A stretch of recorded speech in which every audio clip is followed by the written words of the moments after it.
আসসালামু আলাইকুম। আজ বানিয়ে দেখাচ্ছি ম্যাগি চিজ নুডলস। সুষম খাবারের জন্য প্রতিদিন মেনুতে চাই সব ধরনের খাবারের সমন্বয়। তাই ম্যাগি 2 মিনিট নুডলসের সাথে ফ্রেশ সবজি আর চিকেন মিশিয়ে তৈরি করেছি ম্যাগি চিজ নুডলস।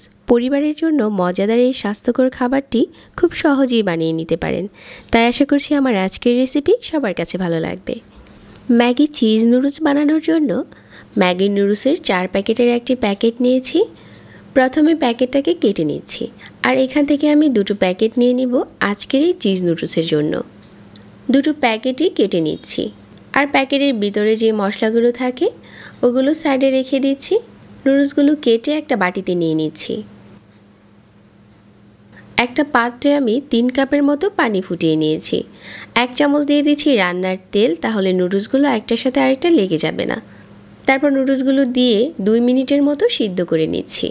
এ সময় চুলার আঁচ মাঝারি রাখতে হবে। 2 মিনিট সিদ্ধ করা হয়ে গেছে, আর এখন চুলা থেকে নামিয়ে এই নুডলসগুলো আমি একটা স্ট্রেনারে ঢেলে নেব। চুলা থেকে নামিয়ে নিচ্ছি, আর গরম থাকা অবস্থাতেই সাথে সাথে আমি স্ট্রেনারে ঢেলে পানিটা ঝরিয়ে নিচ্ছি। এখন চুলায় আরও একটি প্যান বসিয়ে আমি এখানে 30 গ্রামের মতো বাটার দিয়ে দিচ্ছি।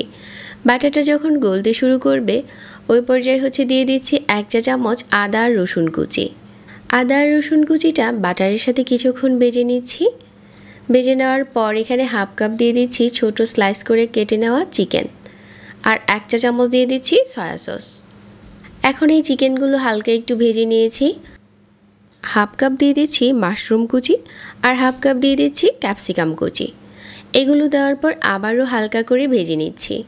ভাজা হয়ে গেলে আগে থেকে সিদ্ধ করা নুডলসগুলো দিয়ে দিচ্ছি, আর প্যাকেটের যে মশলাটা ছিল এই মশলাটা দিয়ে দিচ্ছি। এখানে আর কোনো এক্সট্রা মশলা দিতে হবে না, নুডলসের যে মশলাটা আছে ওইটা দিয়ে হয়ে যাবে। দেখতে যাতে একটু কালারফুল লাগে তাই আমি এখানে টমেটো কুচি দিয়ে দিচ্ছি। যার যার পছন্দ অনুযায়ী এখানে কাঁচামরিচ কুচি অ্যাড করতে পারেন। আমি এখানে 2 থেকে 3টার মতো কাঁচামরিচ কুচি দিয়ে দিচ্ছি। সব কিছু এখন নেড়ে চেড়ে একসাথে মিশিয়ে নিচ্ছি।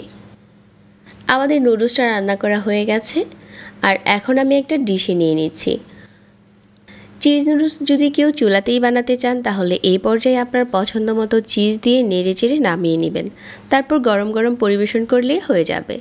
আজকের চিজ নুডলস আমি ওভেনে বেক করে নেব, তাই একটা হিটপ্রুফ বাটিতে নিয়ে নিচ্ছি। আর উপর থেকে আমি 1 কাপের মতো গ্রেট করা চিজ দিয়ে দিচ্ছি। চিজ যার যার পছন্দ অনুযায়ী চাইলে কম বেশি করা যাবে। আর উপরে কিছু ক্যাপসিকাম কুচি আর ব্ল্যাক অলিভ দিয়ে সাজিয়ে দিয়েছি। এখন বেক করে নিচ্ছি 10 মিনিট।